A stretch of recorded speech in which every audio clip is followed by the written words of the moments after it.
Hello and welcome back. It's been a minute, I know, right?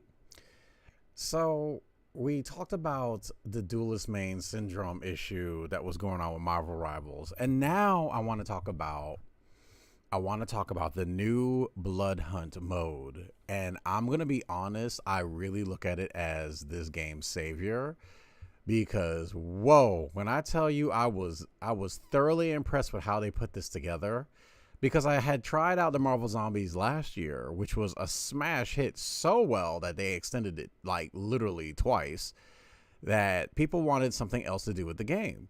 And I agree with them. I definitely agree with them.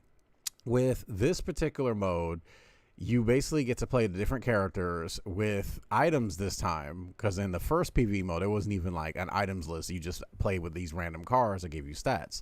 This time around, however, not only are there traits and trees that you can select from, but there's also a whole treat of gear and items with certain affixes, basically stats on top of gear with added effects to your character and certain things that they can do. This is what makes this mode really, really fun. And the fact that they've included more characters this time really is a godsend. Not gonna lie. I really enjoy it a lot. With this time around, they have Punisher, Squirrel Girl, Thor, Moon Knight, Jeff, and Blade. But the crazy part about it is Blade is not the strongest character this time. Not understanding if they may have intentionally nerfed him, I'm not sure. But yeah, Blade is actually not the strongest character in the Blood Hunt mode, which is weird. Go figure. It's a vampire hunter and he's not the best at hunting vampires. I don't get it. I don't get what their hate against Blade is. I'm not necessarily saying it's hate, but guang guang, baby. I'm looking at y'all like, what's going on? What did Blade owe y'all money? Like, what's happening, baby? But the new Blood Hunt New York PvE mode is very fun, very addictive. My recommendations for it is when you first start out, you're going to pick any character, whichever character of your choice. Like, I particularly started this one out on Moon Knight, leveling him up for a little bit until I realized, oh, wait, Thor still has his same treatment from the previous Marvel Zombies. So I went ahead and started leveling up Thor. And I have not been disappointed. I've been loving every bit of it. You start out on normal mode, which then goes to hard mode, which then goes to extreme. And then from extreme, they have the various different levels of nightmare mode. Whereas in the Marvel Zombies, your nightmare mode stopped at Nightmare 4. This one stops at Nightmare 140, if I'm correct. But what I really like about it is the fact that the difference of difficulty, the difference of play style. You can solo some rooms. Once your character gets to a certain level and gets a certain like gear level, you can pretty much solo like some really high level nightmare based stuff. Like my Thor now can easily solo like Nightmare 40, whereas in the rest of my characters haven't even reached that level yet. I am still trying to like pass Nightmare 70, and I just haven't had much luck with it. So I'm collecting lots and lots and lots of gear so I can, use the forge and hopefully like get me something that's better than what I'm currently equipped with. Because once you get past a certain level, it really comes down to your equipment. It really, really comes down to your equipment. Once you get to level 60, it's all about equipment. So your traits do matter, because there's going to be two separate trait trees that you can follow along. You can mix and match, but it is better, in my opinion, to specialize. Definitely better to specialize, because when you specialize, that's something that you can actually focus on. Like for Squirrel Girl, you can either specialize in her acorns or in her squirrel friends. From what I've been, playing and recognizing, her acorn build is a lot stronger because it focuses more on, area of effect damage. It focuses on damage, high damage, maybe not necessarily to bosses. So the cards I pull with Squirrel Girl, I try to prioritize, that 20% damage increase if you're close, and that boss damage, 20% damage increase for bosses.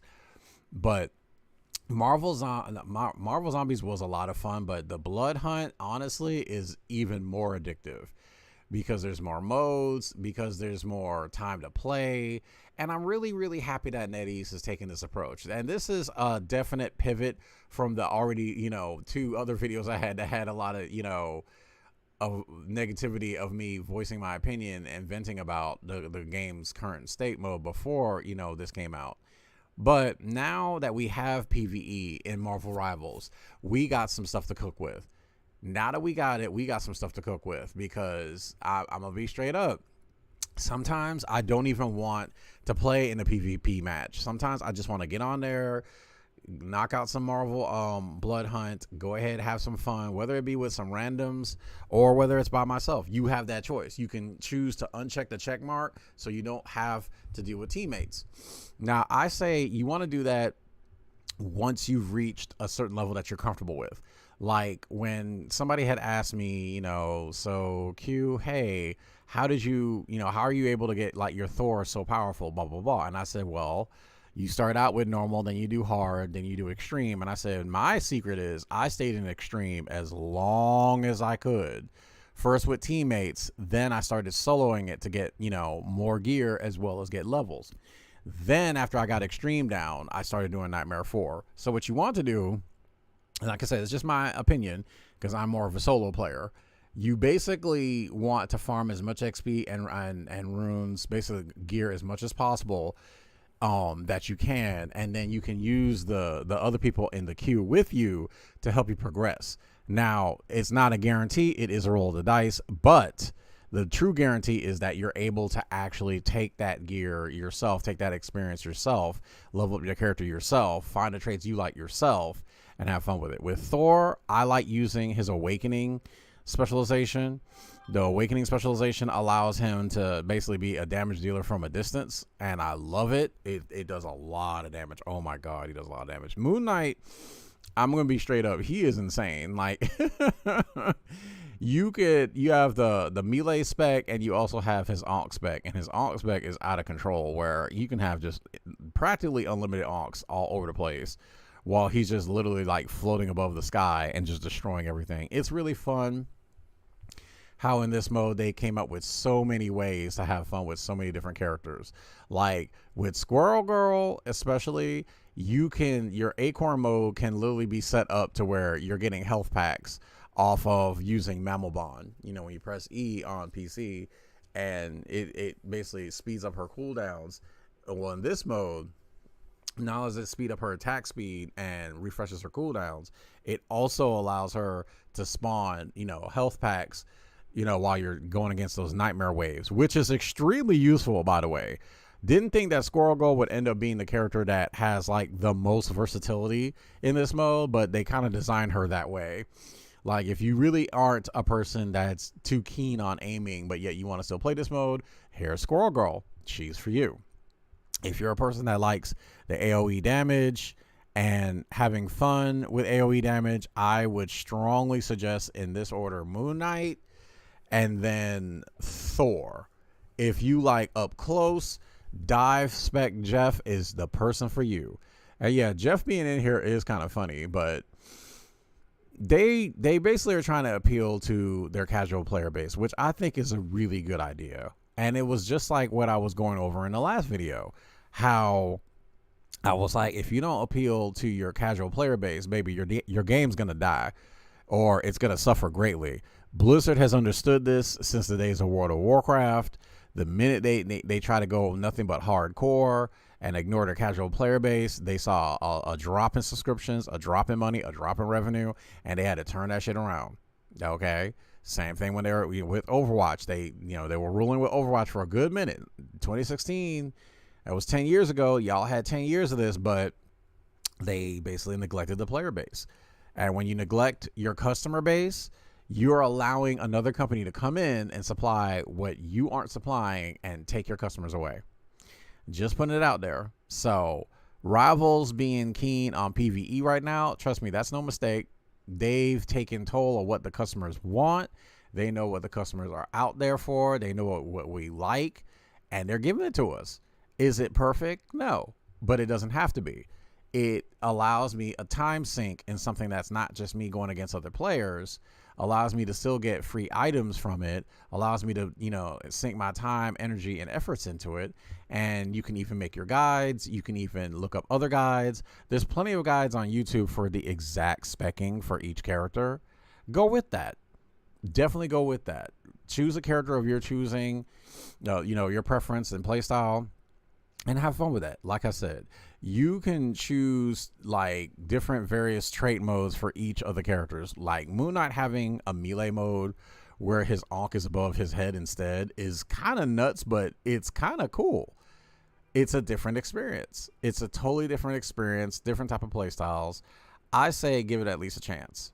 Give it a chance, because if there's one thing I know that they're definitely doing now with the Blood Hunt is they've taken a survey of it. You should, if you've been participating in it, they should have sent you a survey in your mailbox. Do not ignore that survey. Please take that survey, because they're trying to ask how they can get better with the PvE objectives. Now, I will be fair about it. The new PvP adjacent mode with Loki, the Avengers Tower mode, Loki's just way too overtuned.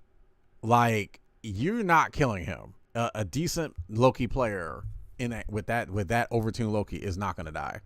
They're just not. They're going to just right click, mind control, teleport, bam, bam, dead. Like, he's way too overtuned. I'm like, God darn, can I at least hit him? Nope. If he hits you twice, if you're using like, I was using Hawkeye and I was trying to use Black Widow, nope, he will hit you twice, you're dead. So to me, I get that they wanted to have a new challenging mode and they're still experimenting. So I'm really grateful for that. I'm grateful that they're experimenting with different various modes to keep the player base in, and they're experimenting with different types of modes and play styles to get more players playing their game. And I'm really happy about that.